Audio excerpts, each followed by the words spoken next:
Qual é o assunto de hoje, dona Débora? Vamos entrar em Êxodo. Exato, vamos começar a falar de Êxodo. E para falar Vamos de sair Êxodo... de Êxodo! Vamos sair de Êxodo! Para falar... Êxodo sair, entendeu? A piada que ele tentou fazer, mas... Ninguém quer entrar no Êxodo, a gente quer Paulo sair. calado, né? Eu tô feliz, gente. Vocês precisam compartilhar da minha alegria. A dona Débora já está acostumada, então a gente não precisa nem pedir desculpa nesse caso, mas se tivesse algum visitante aí... Mas muito bem, então. A gente vai tratar dos primeiros capítulos de Êxodo. O Lázaro conseguiu conectar também, que bom.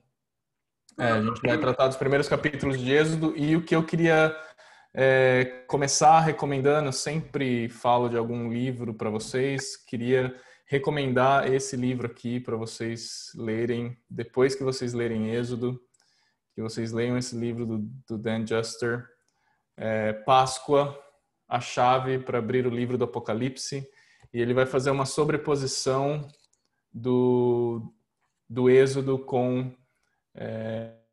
os acontecimentos que estão previstos pelo livro de Apocalipse. Então ele vai fazer uma comparação com os eventos do Êxodo, é muito interessante. De fato, abre o nosso olhar para muita coisa que às vezes a gente deixa passar despercebido no plano de Deus e como o Senhor usa a história inteira, do início ao fim, para nos comunicar aquilo que Ele fez, aquilo que Ele tem feito e aquilo que Ele vai fazer. Muito bem, vamos começar orando, pedindo graça do Senhor para que a gente tenha revelação do Senhor na palavra e que a gente cumpra o propósito desses estudos que a gente vem fazendo juntos, que é crescer em amor por Jesus, crescer em conhecimento do Senhor, mas principalmente crescer em amor por Jesus e crescer em amor pela vinda de Jesus. Amém? Então, Senhor, eu quero te pedir que o Senhor abra os nossos olhos e que o Teu Espírito nos revele a Tua palavra à medida que nós lemos juntos, Senhor. Que o Senhor nos dê espírito de sabedoria e revelação no pleno conhecimento da Tua palavra, Senhor. Amém. No pleno conhecimento de quem Você é. Nós queremos Te conhecer, nós queremos crescer em amor por Você, nós queremos conhecer o Seu plano, mas principalmente nós queremos desejar ardentemente o dia do encontro que nós teremos face a face com Você, Jesus. Então, Pai, eu Te peço que através do Teu Espírito Você nos revele o Teu Filho Jesus através da Tua palavra. Amém. Amém. Amém. Êxodo. Quem está empolgado da gente começar a discutir Êxodo? Êxodo é um livro legal. Quero ver se vocês vão estar empolgados quando a gente falar, vamos abrir em Números. Vamos lá, piadinhas à parte. Eu fiz algumas anotações aqui. Deixa eu abrir minhas anotações. Não tem como você pôr o chat lá? Pôr o chat lá na outra tela, você fala? Porque aqui ficou fechado, não dá pra ver. Mas dá pra ver, eu vou fazer um negocinho aqui, vai dar certo. Pronto. Muito bem. Então, Êxodo, a gente vai tentar abordar dos capítulos 1 ao 4, talvez até os 5 hoje.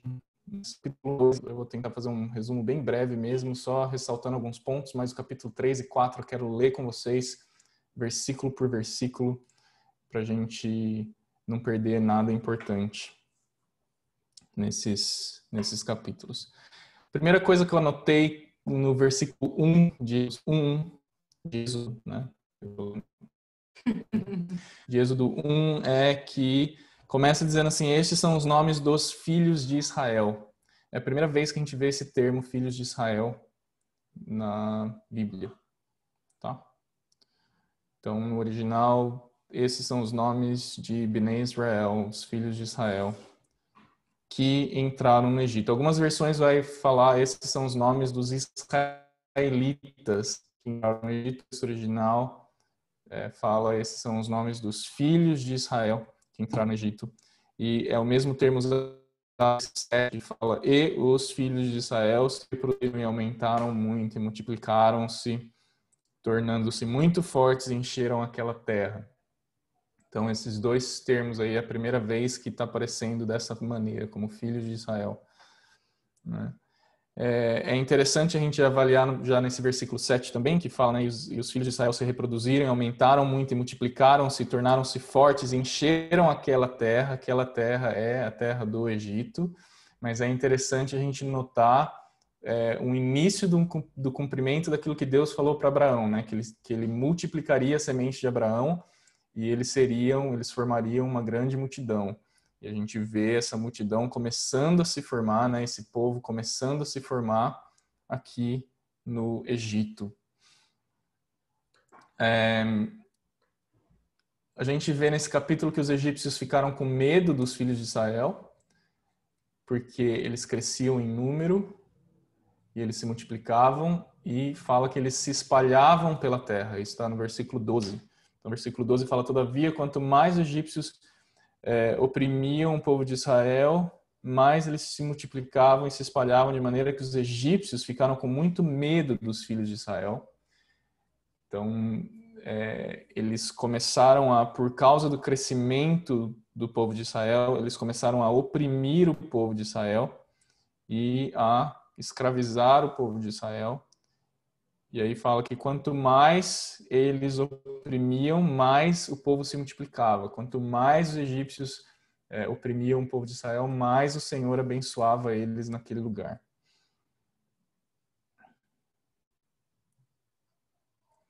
É interessante notar também que o versículo 8 dá referência de que surgiu um novo rei no Egito, né? E esse novo rei ele não tinha conhecimento sobre a história de Israel no Egito, ele não tinha conhecimento sobre José, não tinha conhecimento sobre os filhos de Israel, e por isso que eles passaram a ter essa atitude de oprimir os filhos de Israel. Posso comentar uma coisa rapidinho aqui para a gente não perder tempo? Mas... Quando a Stephanie fala, vocês estão ouvindo ela? Sim? Que ela está meio longe do microfone aqui. Vou tentar falar mais alto. Que eu estou estudando, comecei a estudar a história da igreja, né? E aí lendo sobre isso, quanto mais a perseguição do povo lá em Êxodo se agravava, mais o povo se multiplicava. E a gente vai ver lá na perseguição da igreja, depois, né, de Jesus, e na perseguição que os apóstolos sofriam, que a igreja mais se multiplicava também. Que é quando uma igreja mais se multiplicava. Então, perseguimento é onde o povo de Deus e a igreja de Deus se fortaleceram e cresceram em número. Muito bem.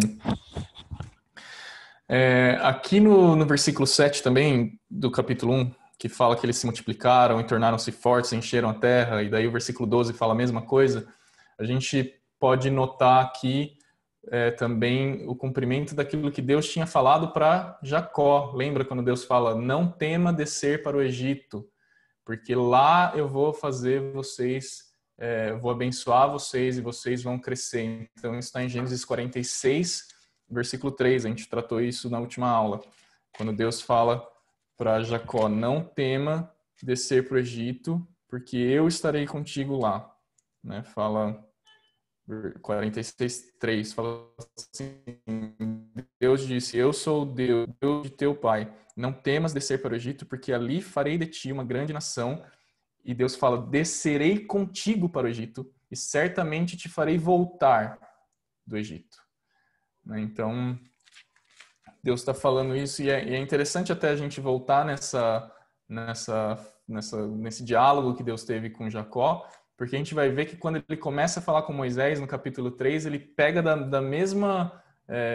parece que ele pega da mesma conversa, assim, né? Como se ele estivesse tratando do mesmo assunto com Moisés 400 anos depois. Do versículo 13 ao 22 de Êxodo 1, a gente vai ver sofrimento, perseguição, a escravidão, o rigor que os egípcios tratavam os filhos de Israel, a amargura do povo de Israel, a matança dos bebês, né, o primeiro genocídio, vamos dizer assim, dos judeus. E isso mostra uma coisa, assim, muito importante. Talvez vocês se lembrem na nossa última aula, um dos pontos que a gente tratou é que naquele episódio da filha de Jacó, que tinha sido tomada à força, e aí o povo queria se juntar com eles em casamento, e os filhos enganaram eles. Lembra que eu falei que foi importante ali, Deus estava preservando ali a distinção, a separação do povo de Israel, de se unir, prevenindo que Israel se unisse a outros povos. E é interessante analisar que todo esse sofrimento, perseguição, escravidão, também deve ter sido o ponto principal de ter evitado que o povo de Israel se unisse ou se misturasse com os egípcios naquele tempo. Pensa, 400 e tantos anos de escravidão e não houve uma mistura de povos.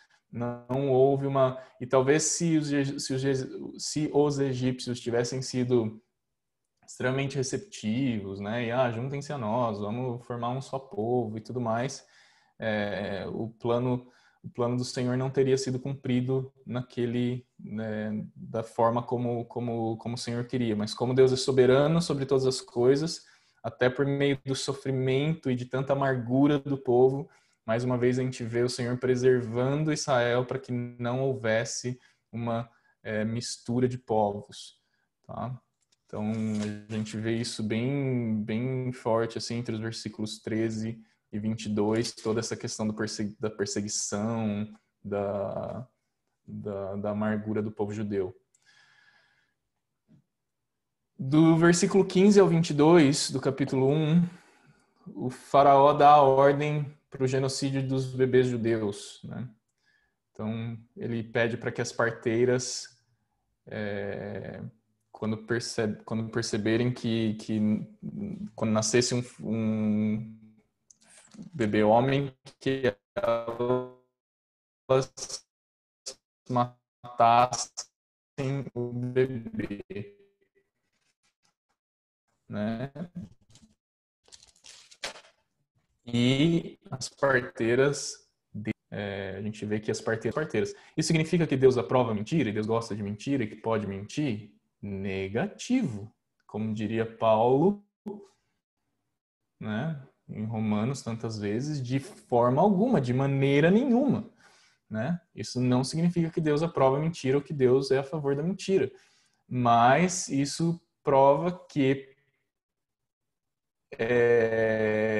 mesmo se você precisar mentir numa situação em que você está autoridade, por temor ao Senhor, recompensar, né?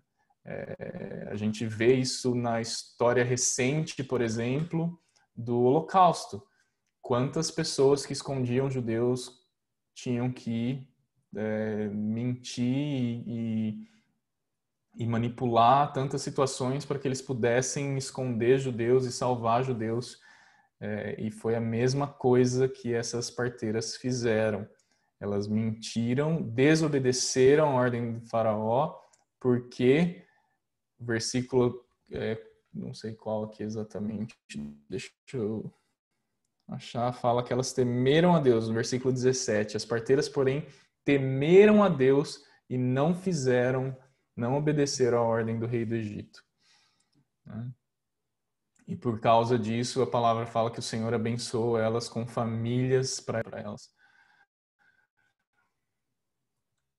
No versículo 22, a gente vê que o negócio se agravou ainda mais. Então, o faraó, um dos primeiros protótipos, vamos dizer assim, uma das primeiras sombras do anticristo, né? Ele estende a ordem que começa com um grupo específico de pessoas, né, as parteiras, e agora ele estende a ordem para todas as pessoas do Egito, para todos o versículo 22 fala: para todo o seu povo ele deu a ordem, que lançassem no rio os meninos que nascessem dos filhos de Israel. É interessante a gente ver uma intensidade na tribulação, né, na perseguição. Então, enquanto são só as parteiras, você consegue tentar, né, tipo, ter um filho escondido e tudo mais. Agora, quando o seu vizinho, né, quando a pessoa que mora do lado da sua casa ouve um bebê chorando e ela entra na sua casa, invade a sua casa, sob ordem do rei do Egito, para ver se é um menino e para tomar o seu filho da sua mão e jogar o seu filho no rio Nilo, por ordem do rei, né? Então a gente vê uma intensificação da tribulação, né? Então, por isso que vou falar de novo para vocês, leiam esse livro, né? Que ele mostra para a gente como usar a história do Êxodo, não é nem usar, né? Como olhar para a história do Êxodo e da Páscoa e como uma chave de interpretação para a gente entender os eventos do Apocalipse. Muito bem, então isso é o capítulo 1, tá? Para ser bem resumido. O capítulo 2 é o capítulo que trata do nascimento de Moisés e é um capítulo bem resumido mesmo, assim, né? Tipo, do nascimento de Moisés à fuga dele do Egito. Então, trata tudo em um capítulo bem curto, inclusive, para tratar de tanto tempo assim. Mas é aquilo, a Bíblia vai dar importância para assuntos importantes, ela vai dedicar mais tempo. Para assuntos que não são tão importantes para a gente perder o nosso tempo e especulação, ela não vai ficar dando detalhes. Mas é interessante notar que existe um detalhamento interessante dessa história de Moisés em Atos 9, quando Estevão está dando o testemunho dele ali, o testemunho do martírio de Estevão, ele conta essa história do capítulo 2 de Êxodo. Não sei se vocês já fizeram essa relação. É interessante até ler com essa sobreposição do testemunho de Estevão. Então a gente vê, Moisés nasce, a mãe dele consegue preservar a vida dele, a filha do faraó decide que vai criar ele como filho, ela que escolhe o nome de Moisés, né? Interessante a gente ver isso. E aí, chega lá nos versículos para frente, Moisés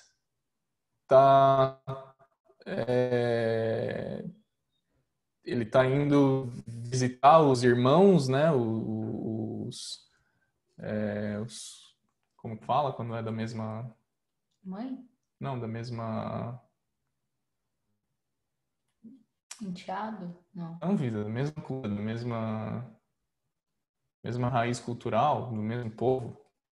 Então ele vê os conterrâneos?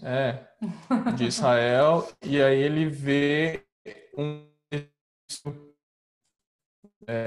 maltratando, né, um egípcio provavelmente abusando de Israel, de um israelita, e ele mata o egípcio, né?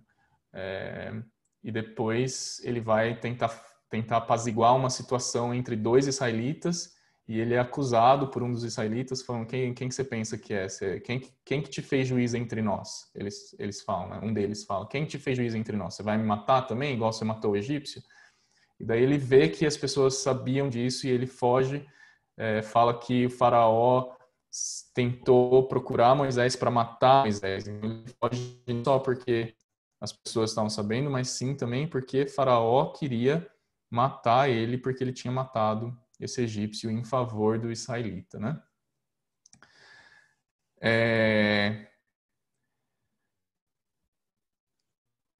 É interessante, eu vou ler rapidinho para vocês o que fala Atos 7, quando o Estevão está contando essa história. Ele fala assim: por esse tempo nasceu Moisés, que era formoso aos olhos de Deus. Por 3 meses pai, quando foi exposto, a filha de Faraó o recolheu e criou como seu próprio filho. E Moisés foi educado em toda a ciência dos egípcios. Agora presta atenção nisso que Estevão vai falar. E era poderoso em palavras e obras. Moisés era poderoso em palavras e obras. Quando completou 40 anos, veio-lhe a ideia de visitar seus irmãos, os filhos de Israel. Vendo um homem tratado injustamente, tomou-lhe a defesa e vingou o oprimido, matando o egípcio. Ora, Moisés achava que seus irmãos entenderiam que Deus os queria salvar por intermédio dele. Olha o que Estevão está dizendo, que Moisés pensava que os israelitas entenderiam que por meio dele Deus salvaria os filhos de Israel. No dia seguinte, mas não compreenderam. No dia seguinte, aproximou-se de uns que brigavam e procurou conduzi-los à paz, dizendo: homens, vós sois irmãos, por que vos ofendeis uns aos outros? Mas o que agredia o próximo repeliu, dizendo: quem te constituiu autoridade e juiz sobre nós? Acaso queres matar-me como fizeste ontem com o egípcio? A essas palavras, Moisés fugiu. O filho dele, né? Ele tá o testemunho que vai culminar na execução de Estevão em público, e ele está recontando essa história de Moisés. Ele vai continuar depois dando outros detalhes. Mas por que eu parei aí? Porque fala que Estevão está dizendo que Moisés era poderoso em palavras e obras. Fala que Moisés achava que os filhos de Israel entenderiam que ele ia ser usado por Deus para libertar os filhos de Israel. Então, dá para a gente ver que Moisés tinha até esse momento, Moisés tinha uma autoconfiança, né? Ele tinha uma essa mesma palavra, né? Tipo, muito grande, né? E acontece porque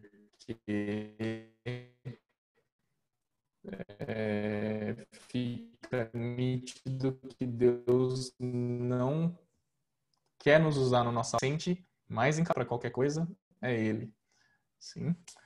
Então Moisés foge, no versículo 15 fala que Moisés foge, no versículo 15 do capítulo 2 de Êxodo, porque o faraó queria matar Moisés. Aí tem o encontro de Moisés foge para mim as pastoras lá, e daí ele defende de novo. A gente vê aqui uma atitude de Moisés, né, essa atitude de autoconfiança. Então ele parte na defesa das mulheres ali no poço, e aí elas contam para o pai, e daí o pai fala: não, então por que vocês deixaram o cara lá no poço? Traz ele para cá. E aí ele acaba casando com a filha de Zíporá, filha de, como que é o nome do pai dela? Não, nossa, deu branco. Também. Reuel. Depois ele vai visitá-la, né? Aliás, o pastor Haroldo faz uma brincadeira aqui nesse episódio do Poço, que ele fala que aparentemente naquela época o Poço era o melhor lugar para encontrar a esposa.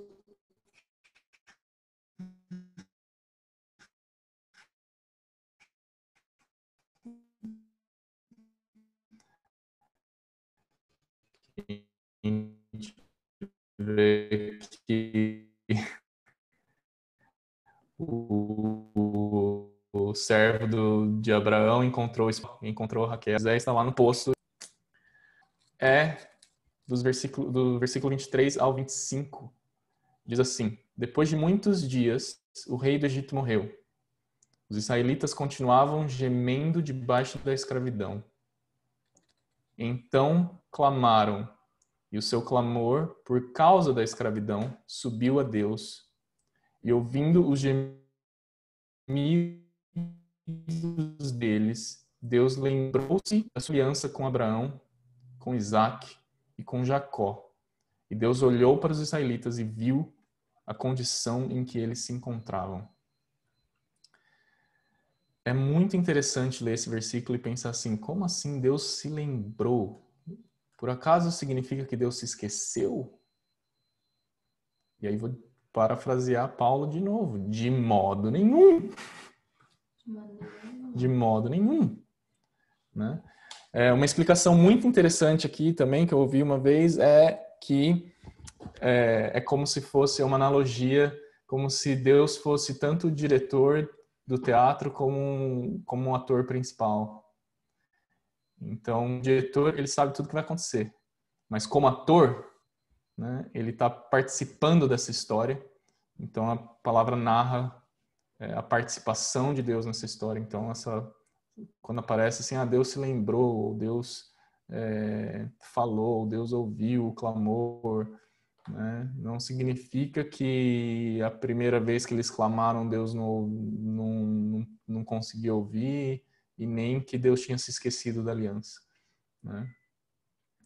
Mas uma das coisas que eu anotei aqui nesses 2 capítulos, quando a gente fala aqui, quando a gente responde aquela perguntinha, né? O que podemos aprender sobre Deus nesses 2 capítulos?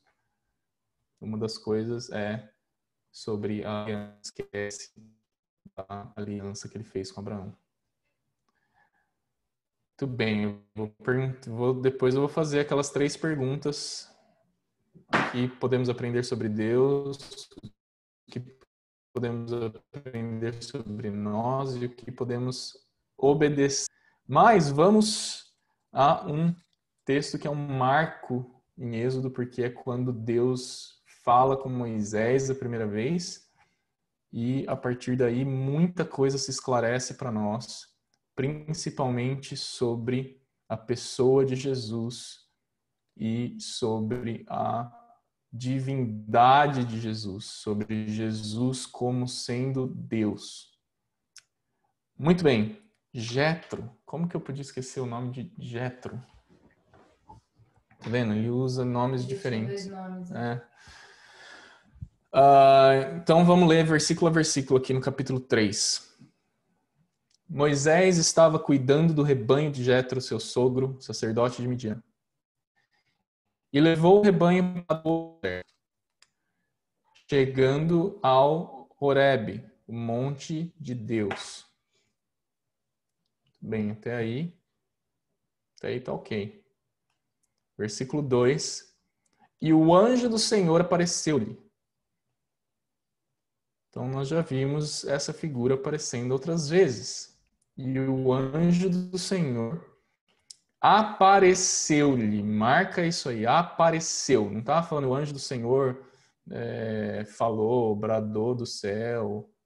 Está falando o anjo do Senhor apareceu para Moisés em uma chama de fogo, numa sarça. Que loucura! Moisés olhou e viu que a sarça estava em chamas, mas que não se consumia. Então disse: vou me aproximar para ver essa coisa espantosa. Por que a sarça não se consome? E vendo o Senhor... Opa, peraí. Versículo 2 está dizendo que quem apareceu para ele foi o anjo do Senhor. Mas o versículo 4, e aí na Bíblia de vocês? Sim. Sim, então o que isso significa? E vendo Jeová, ou e vendo Jeová, Javé, a forma como você pronunciar o tetragrama, que ele se aproximava para ver o que acontecia, chamou-o do meio da sarça. Espera aí, quem que estava no meio da sarça no versículo 2? Era o anjo do Senhor. E o versículo 4 está dizendo que quem estava na sarça era o Senhor. E ele disse: Moisés, eu sou Deus. E ele disse: eis-me aqui. E Deus prosseguiu. Ou seja, o versículo 4 e o versículo 5 estão dizendo que o anjo do Senhor, do versículo 2, é Deus. Tá claro isso? Dá um joinha aí se você tá com a câmera. Né? Tá claro? Tá dando para entender que isso não é eu não estou fazendo uma interpretação espiritual do texto, é uma interpretação do próprio texto. É a própria palavra que está dizendo isso, não é um entendimento do Victor, não é um entendimento de alguém. Tá bom? Isso precisa estar claro para nós. Isso não é um entendimento teológico. É o que a palavra está dizendo. Isso não é uma ação.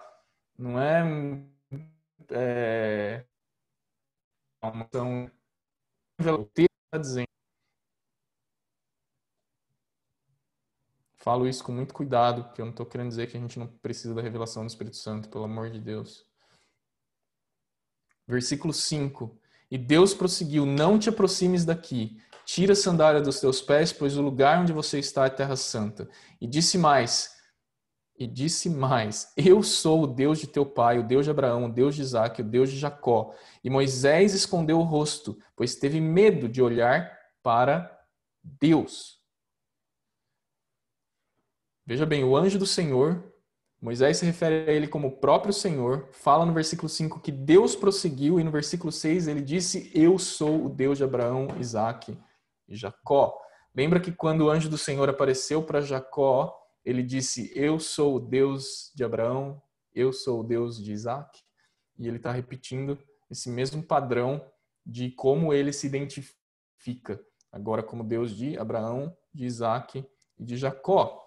Interessante também notar que ele mudou o nome de Abrão para Abraão, e ele fala: eu sou o Deus de Abraão, e que ele mudou o nome de Jacó para Israel, mas ele continua dizendo que ele é o Deus de Jacó, não fala: eu sou o Deus de Abraão, Isaque e Israel. Certo? Bem, Vitor, só dá uma olhadinha no chat que tem uma pergunta da Raquel passada, senão você vai, só para não ficar para trás. É uma boa pergunta, Raquel. Não sei por que ele tinha dois nomes aí, mas vai ter momento que fala Reuel e vai ter momento que fala Jetro.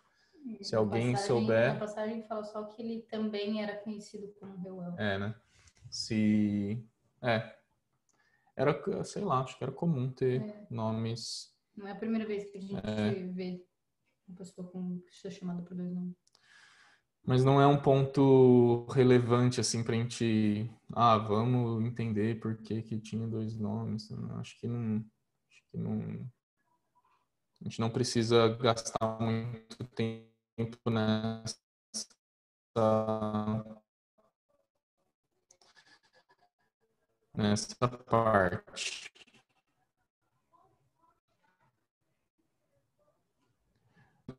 Que eu volto a te dizer, tá bom? E aí, lembra que eu falei para vocês que parece que Deus pega do mesmo assunto que está falando com Jacó? E então tenho visto a opressão do meu povo que está no Egito e tenho ouvido o seu clamor por causa dos seus opressores. Conheço os seus sofrimentos. Eu desci para livrá-lo dos egípcios e levá-lo daquela terra para uma terra boa e espaçosa. Eu desci. Deus tinha falado para Jacó: não temas descer para o Egito, porque eu descerei contigo para o Egito e te farei voltar de lá. E aqui ele está vindo para Moisés e falando assim: então, Moisés, como eu estava falando ali com Jacó, eu vim agora para cumprir aquilo que eu tinha falado para ele 400 anos atrás. Certo? Às vezes a gente não se toca que, gente, 400 anos. Não foi, sabe, da noite para o dia que a história se desenrolou. São 400 anos de história para a gente levar em consideração. Eu desci para livrá-lo dos egípcios, levá-lo daquela terra para uma terra boa e espaçosa. Da promessa, da aliança que Deus fez com Abraão, que envolvia a promessa de uma terra, eles não estavam na terra que Deus tinha prometido. Então Deus está dizendo: eu desci para quê? Para levar esse povo para a terra que eu prometi. Versículo 9, o clamor dos israelitas chegou a mim, e também tenho visto a opressão com que os egípcios os oprimem. Agora, portanto, vai, eu te enviarei ao faraó, para que tires do Egito o meu povo, os israelitas. Então Moisés disse a Deus, mesmo Moisés, que tinha matado um egípcio, que tinha ido dar lição de moral nos dois israelenses, que tinha defendido as mulheres viram para Deus e fala: quem sou eu para ir até o faraó e tirar os israelitas do Egito? Moisés está cheio de si. No capítulo 3, Moisés está completamente esvaziado de qualquer autoconfiança, de qualquer fé em si mesmo, de qualquer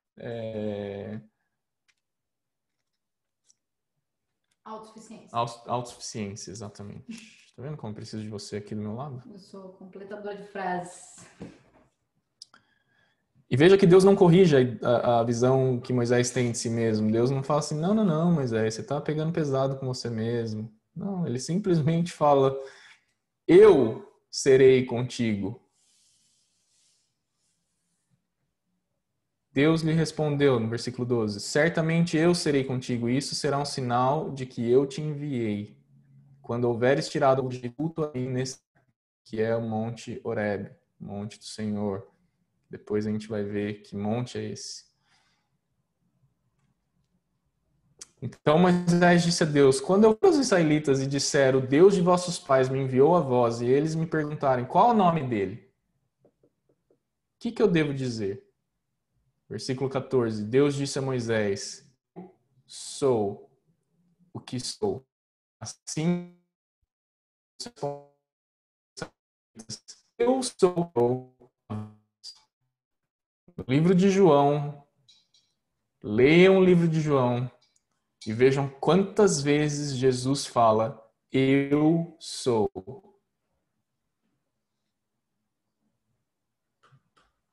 Por que eu estou ressaltando isso? Porque tem muita gente, muito crente na igreja que não crê que Jesus é Deus.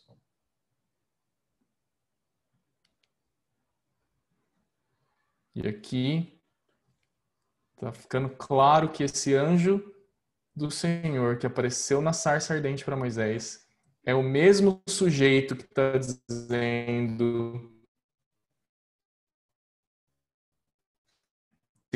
eu sou o que sou.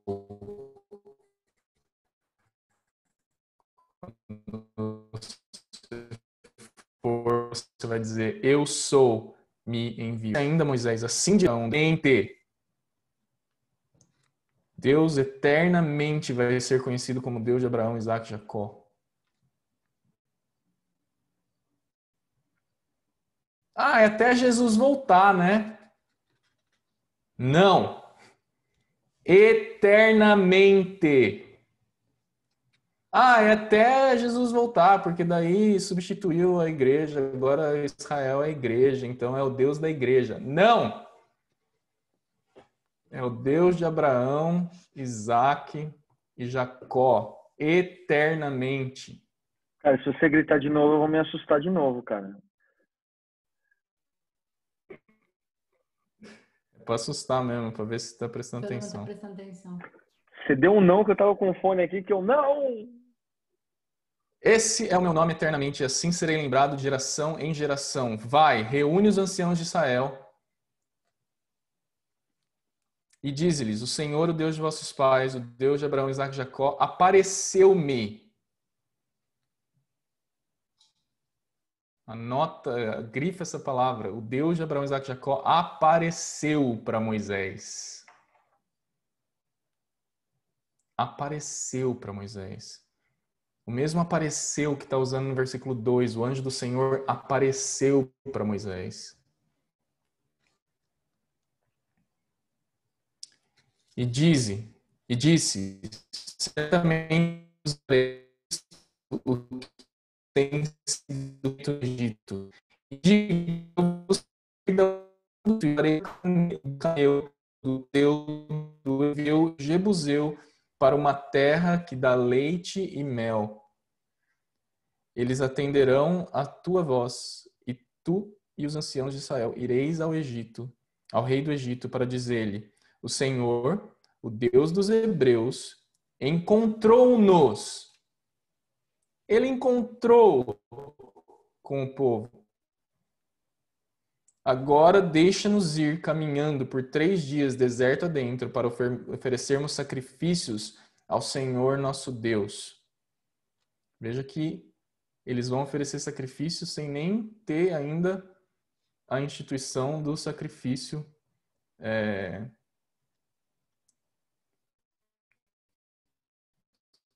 que vai acontecer depois da lei, mais os rituais do sacerdócio e tudo mais.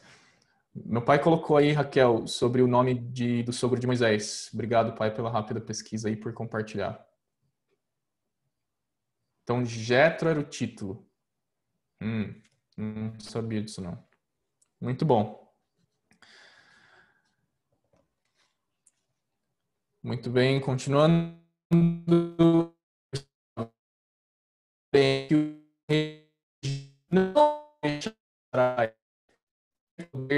Dando aqui tudo que vai acontecer para Moisés, né? Ó, você vai falar, o povo vai te aceitar, aí vocês vão falar com o rei do Egito, ele não vai deixar vocês irem, porque tudo isso está sob meu controle. Por isso estenderei a mão e ferirei o Egito com todos os prodígios que farei no meio dele. Depois disso, ele vos deixará ir. E favorecerei este povo. Que povo? O povo de Israel. Perante os olhos dos egípcios, de modo que quando eles saírem, não sairão de mãos vazias. E cada mulher pedirá à sua vizinha.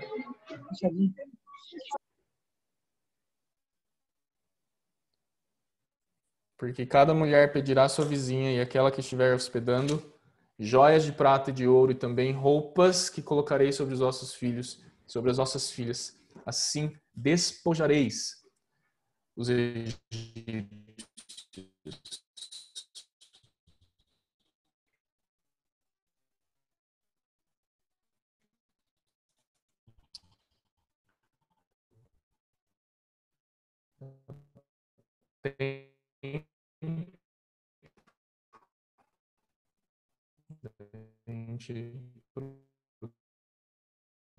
Seguir.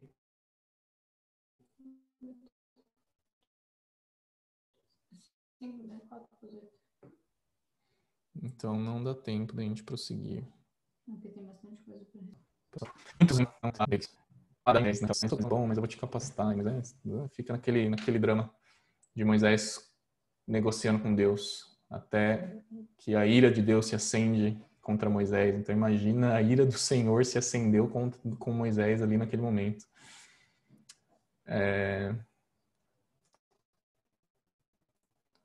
Mas vamos deixar o capítulo então para o nosso próximo encontro. E vamos tratar do 1 ao 3 então.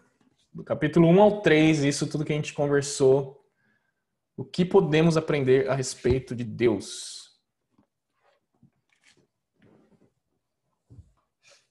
Agora é aquela hora que vocês podem abrir o microfone e participar.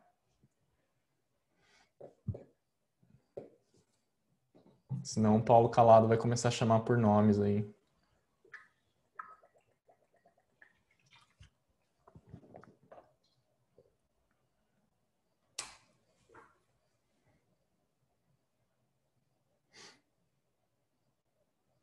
Põe as 3 perguntas aqui. Eu vou pôr as 3 perguntas aqui. O que podemos...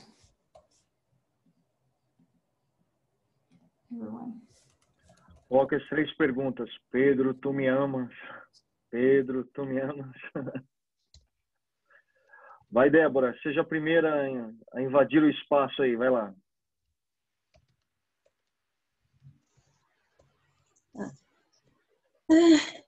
Que aprendemos sobre, assim, continuamos vendo a fidelidade mesmo do Senhor, né? A fidelidade e, assim, como eu posso dizer, o cumprimento das promessas, né? O quão ele e no tempo determinado, né? Muitas vezes a gente vê as coisas de Deus prometendo e a gente acha que é imediato, né? E não, e ele cumpre, mas no tempo que ele determina, da forma como ele determina, né? E os detalhes, né? Então, quando a gente vê aquele falando com Moisés e as coisas, os mínimos detalhes, são coisinhas assim que às vezes a gente não, né, acha que não tem importância, mas os detalhezinhos, né, as mínimas coisas, né, a preocupação, a fidelidade nas mínimas coisas também. Uhum. Exatamente. Essa questão da promessa de Deus e da fidelidade com a aliança que ele fez, com a aliança eterna que ele fez com Abraão, é impressionante, né? E a gente vê, não foi, às vezes a gente pensa assim, ah, não, terminou Gênesis, já é, ele está falando o mesmo assunto. Né? 400 anos se passaram e Deus falou, não me esqueci da aliança que eu fiz com Abraão. Né? Muitos anos vão se passar e Deus vai falar para Davi, eu não me esqueci da aliança que eu fiz com Abraão. Muito tempo vai se passar e Jesus vai falar, Deus não se esqueceu da aliança que ele fez com Abraão. Depois os apóstolos continuam falando, Deus não se esqueceu da aliança que ele fez com Abraão. Né? Então, e aí a história da igreja demonstra o quanto, por diversos motivos, a igreja foi achando então que, não, era tudo uma questão espiritual, tudo uma questão de alegorias e Deus estava simplesmente dando um exemplo, né? E agora, na verdade, quando ele falava lá, né, sobre a casa de Jacó, lá no passado, ele estava se referindo à igreja. Então é impressionante a gente ver esse tipo de pensamento mas ao mesmo tempo a gente tem que olhar isso com amor, com os olhos do Senhor e pedir que Ele nos dê o coração dele em relação a esse assunto, as pessoas que pensam dessa forma, para que a gente não seja Moisés nos primeiros 40 anos dele, né? Cheios de nós mesmos, cheios da razão e achando que Deus vai salvar as pessoas pela nossa própria força, né? Mas que a gente possa se esvaziar de nós mesmos e deixar o Senhor agir em nós e nos capacitar para cumprir aquilo que Ele tem para cumprir através de nós. Posso fazer, que no caso de Moisés, né? Ele, falando dessa postura dele, desse primeiro 40 anos, mas na verdade ele não sabia que ele era hebreu, que ele era do povo de Israel. Por que não? Não sei, tô falando. Ele não sabia? Está perguntando, Ele não foi perguntando se ele sabia ou não que ele era israelense. Ele foi criado como um egípcio no palácio. Sim. Ele foi formado para ser provavelmente um governante, Sim. não é? Sim, o Novo Testamento mesmo, nesse texto que eu li, que Estevão fala no testemunho que culminou no martírio dele, ele fala exatamente isso, fala que Moisés foi educado em toda a ciência dos egípcios. Mas em momento algum o texto fala que Moisés não sabia da origem dele. De fato, ele foi por muito tempo criado pela própria mãe dele, né? É isso que o capítulo 2 de Êxodo mostra. E às vezes também a gente pensa assim, né? Ah, não, foi só durante o período de amamentação e a gente está acostumado com a era da mamadeira, né? Mas a gente tem que levar em consideração qual era o tempo de amamentação naquele tempo, né? Que ele soubesse quem era, que de fato aquela era a mãe dele naquele momento, talvez eu acho que não, mas que Moisés não sabia que ele era um israelita, acho que ele sabia sim. Ali no texto até que você leu de Atos, ele fala, quando completou 40 anos, veio-lhe a ideia de visitar seus irmãos. Então ele sabia então, disso. Com 40 anos ele sabia que ele era não era egípcio. Fala, quando completou 40 anos, veio-lhe a ideia de visitar seus irmãos, os filhos de Israel.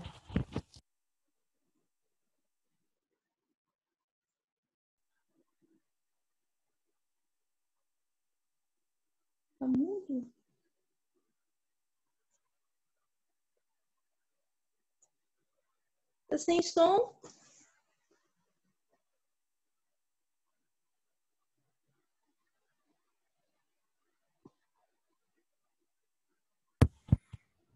Você tá ouvindo?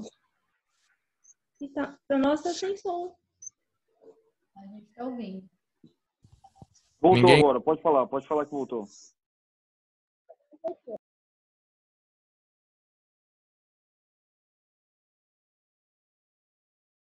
Agora não, tinha voltado. Não vai querer desistir e tirar o plug do micro do lá.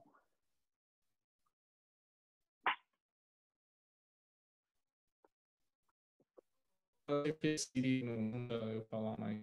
Vou embora? Não?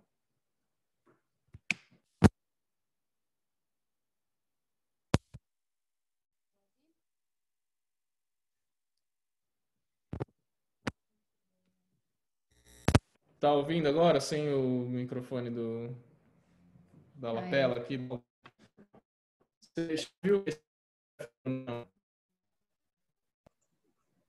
Não, tá. E agora abaixo.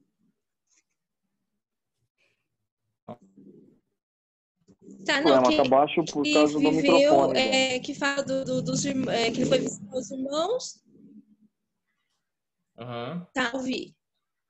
Isso. Então, fica evidente no texto que ele sabia, sim, que ele era israelita. Mas aonde que essa pergunta ia levar? Qual é a sua linha de raciocínio? Que você ia falar, mas ele sabia? Por quê? Não, porque assim, como ele é criado, foi uma parte, pelo menos uma boa parte da sua formação como egípcio, né? E assim, ele não, eu acredito, não sei, mas eu creio talvez ele não soubesse, não conhecesse a Deus. Como o povo de Israel, saber, de ter conhecimento sobre o Deus de Israel, sobre as promessas, né, que o povo de Israel tinha, né, assim, quando Deus se revela a ele, né, ele foi assim, até interessante porque a sarça é uma vegetação que é comum ela pegar fogo. E o que chamou a atenção dele é o fato do fogo queimar e ela não consumir. E aí ele vai lá para ver o que era. E aí Deus se revela a ele, né? Então, assim, achei... Agora significa, né? Poxa, de repente ele não sei se ele tinha conhecimento, entende? Do Deus de Israel, de saber dos feitos do Deus de Israel. E quando Deus revelar a ele saber, né? E assim, de pronto ele obedecer também, né? Assim, se sujeitar a isso.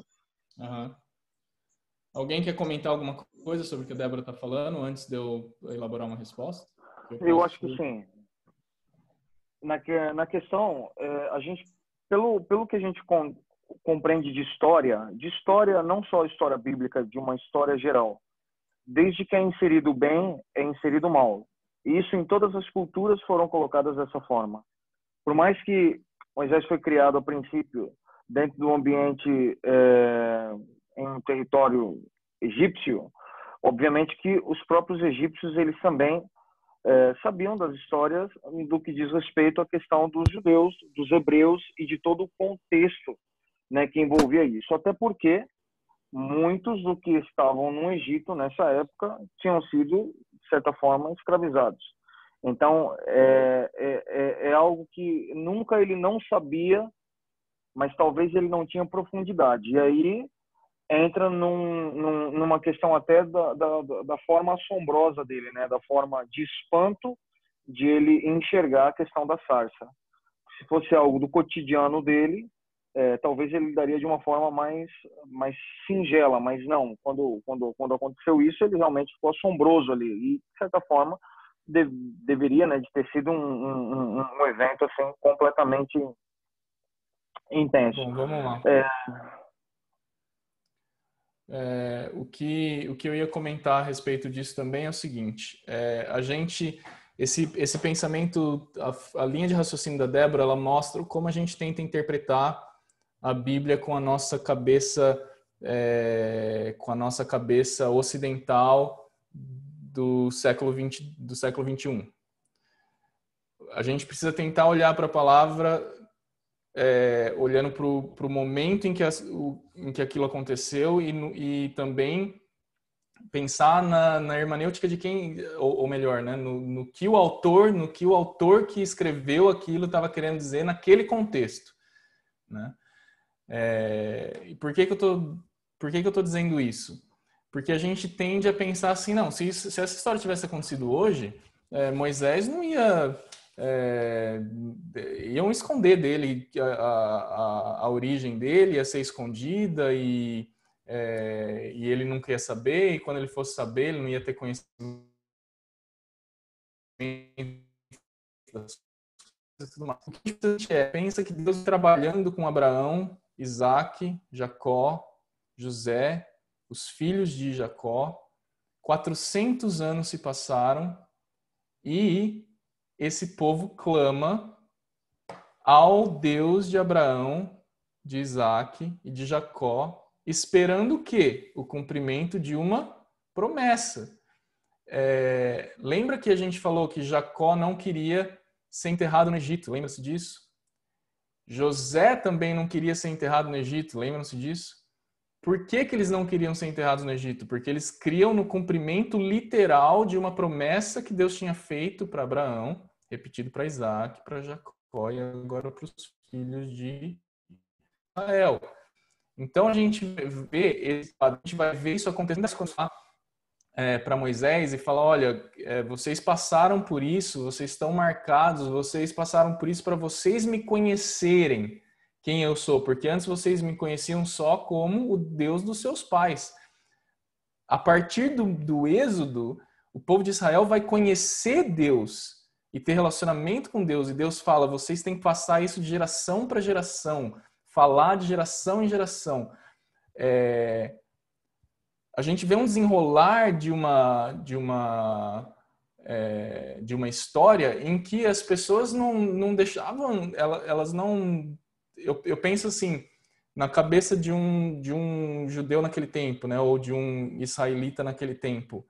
Ele devia passar pro filho e do filho para o filho, olha, a gente mora no Egito, a gente é escravo no Egito, a gente é oprimido no Egito, mas Deus prometeu para Abraão isso, Deus prometeu para Isaac isso, prometeu para Jacó isso, e a gente está esperando isso acontecer, né? Estevão, em Atos, deixa claro que essa era a esperança de Moisés. Ele não deixa dúvida que Moisés sabia que tinha um Deus dos pais dele. E quando Deus vai falar com Moisés também, ele fala, eu sou o Deus dos seus pais, né? Então, assim, Moisés tinha essa expectativa de sair do Egito, assim como Deus tinha prometido para Jacó. Por isso que eu falei para vocês que parece que Deus pega no mesmo assunto, né? Ele fala para Jacó, não, pode ir para o Egito, que eu vou descer com vocês, eu vou abençoar vocês, e depois eu vou descer lá para tirar vocês de lá. Né? Então, Moisés tinha essa expectativa de sair do Egito, de ir para a terra prometida, né? Então, por exemplo, o capítulo 7 de Atos, é 7 ou é 9? Então, só confere aqui que eu coloquei 7, mas eu estou na dúvida agora se é 7 ou não. Acho que é 7 mesmo. 7 mesmo, né? Sim. Estevão fala, Moisés foi educado em toda a ciência dos egípcios e era poderoso em palavras e obras, e quando completou 40 anos, veio a ideia dele visitar os seus irmãos, os filhos de Israel. Aí, alguns versículos para frente, fala que ele pensava que os irmãos dele, ou seja, ele pensava que os israelitas entenderiam o que ele já entendia, que Deus ia libertar eles do Egito. Então, Estevão está dizendo, Moisés pensava que os seus irmãos entenderiam que Deus os queria salvar por intermédio dele. E eles não compreenderam. E aí Estevão vai continuar depois falando que depois eles entenderam, não é isso? Atos 7, versículo 30. Passados mais 40 anos, apareceu-lhe um anjo no deserto do Monte Sinai, numa chama de fogo. E vendo isso, Moisés admirou-se com a visão e, aproximando-se para observar, ouviu a voz do Senhor. E olha aqui o que o Estevão está dizendo, ele está citando o que está em Êxodo. Eu sou o Deus dos teus pais. Deus está falando para Moisés. Ou seja, Moisés sabia que ele era da família de Abraão, Isaac e Jacó, da tribo de Levi, né? Ou melhor, do filho da família de Levi, né? Da linhagem de Levi, que ainda não...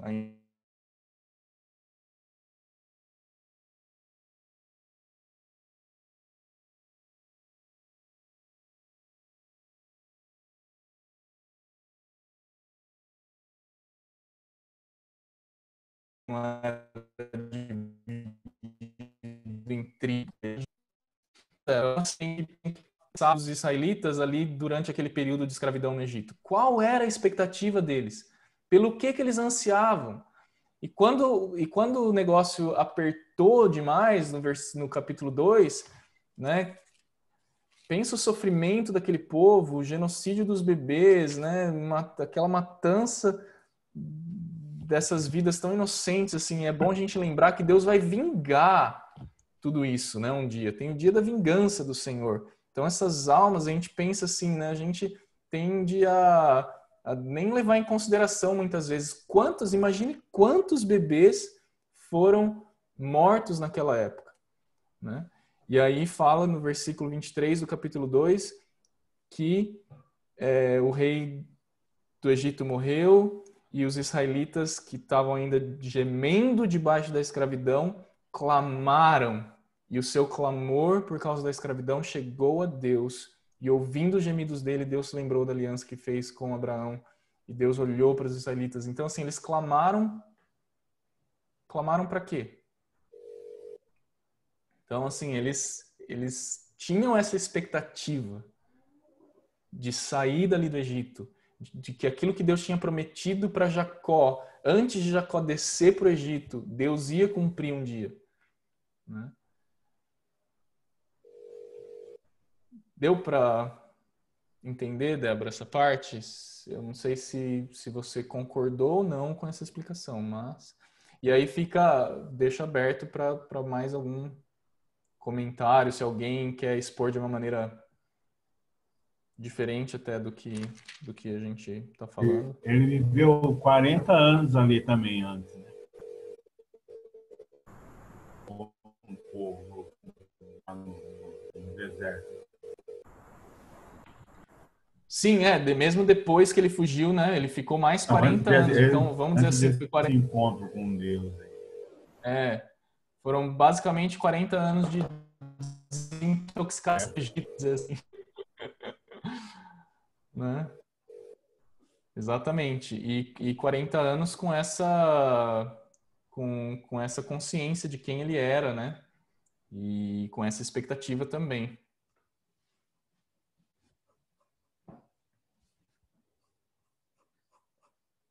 Muito bem. Mais alguma pergunta? Mais algum... Mais algum comentário? Eu tinha anotado aqui só algumas coisas para dividir com vocês, daí se vocês quiserem compartilhar as suas anotações, mas eu coloquei aqui o que podemos aprender sobre Deus. Deus abençoa quem pratica justiça, independente do que é a ordem da autoridade ou independente do que é o comum ou o que é o instituído pela sociedade, né? Então a gente vê que as parteiras foram contra aquela ordem do rei, contra o que os egípcios estavam querendo naquele tempo, e Deus abençoou elas. Deus é soberano sobre todas as coisas, ao mesmo tempo ele espera pelo nosso clamor, pela nossa resposta, pela nossa iniciativa, mas ele é soberano sobre todas as coisas. Ele sabe o momento que a gente está passando, ele sabe a angústia que o povo estava passando, mas ao mesmo tempo Deus tem o tempo dele, né? O tempo das coisas de Deus estão sob a soberania dele. Deus se lembra das suas promessas. A gente aprende que Deus ele se autotitula como Deus de Abraão, Isaac e Jacó, e ele fala que esse é o nome dele eternamente, E também a gente vê que ele fala que ele é o eu sou, né?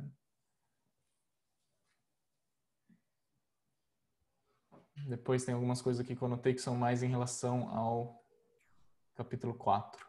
O que podemos aprender sobre nós? Anotei aqui que a justiça própria muitas vezes não, né? Não é aquilo que Deus espera de nós. Então Moisés tentou fazer justiça da maneira dele, no tempo errado, não era daquela forma que Deus queria fazer, e aí a gente vê que ele teve que fugir, teve que ficar 40 anos isolado, né? Quando ele já estava totalmente sem esperança, sem expectativa, sem ele mesmo, é que o Senhor falou com ele. Só para ajudar a Débora aí,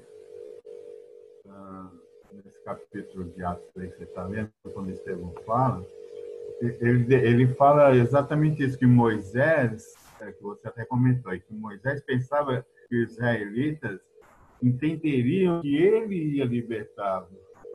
Então ele sabia do que ele era também, quando ele estava lá no Egito. Sim.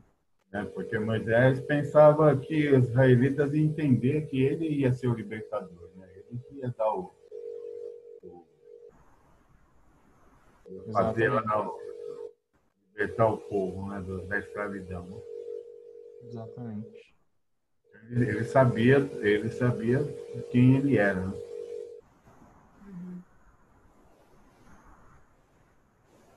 Amém. Isso aí.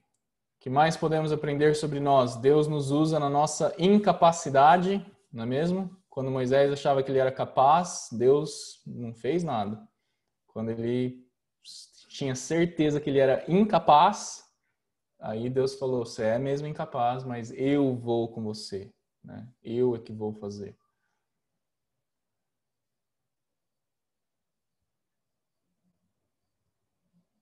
E alguma coisa para obedecer? Tem várias coisas para a gente obedecer nesses textos, hein?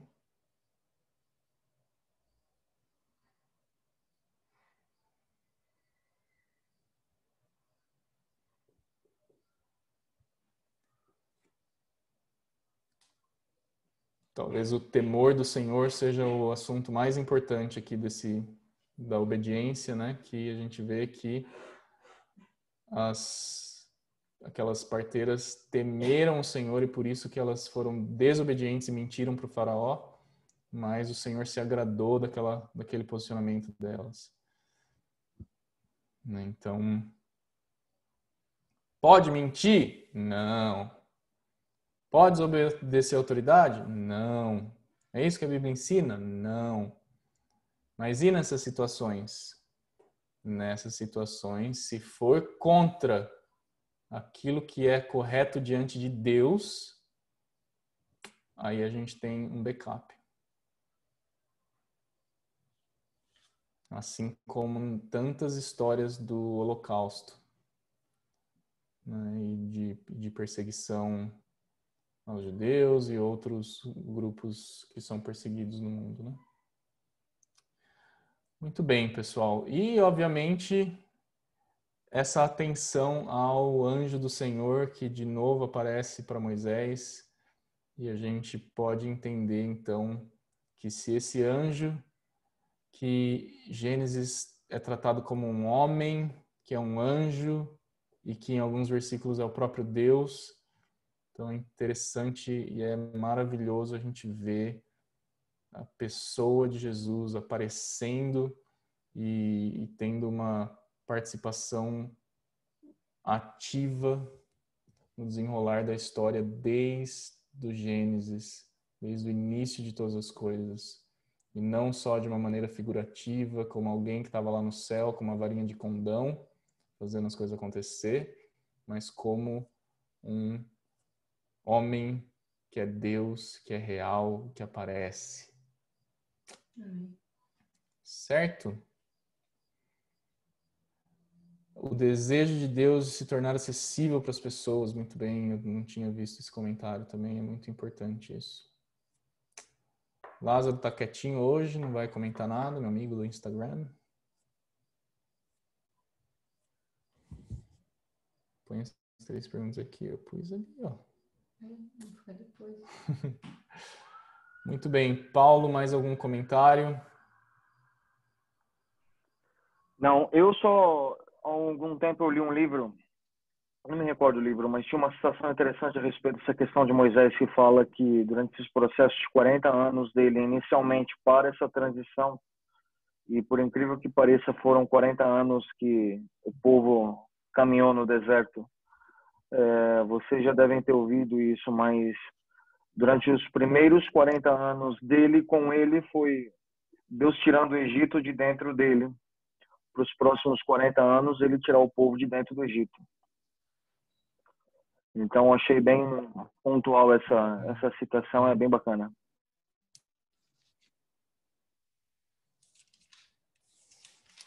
Ok, muito bem.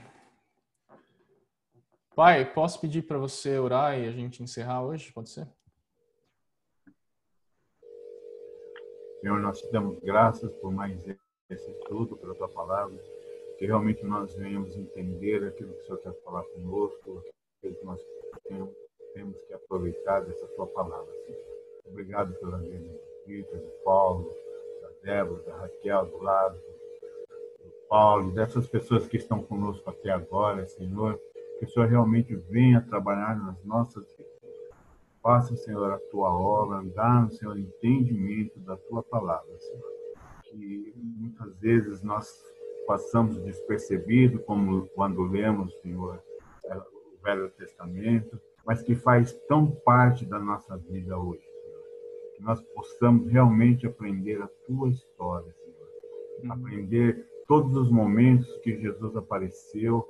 E Jesus, como já foi falado em outros estudos, sempre existiu. Ele não estava em stand-by, como muitas pessoas acreditam, Senhor. Mas que ele fez parte de todo o processo do teu povo na terra. Nós te louvamos e te agradecemos por mais esse estudo. Em nome de Jesus.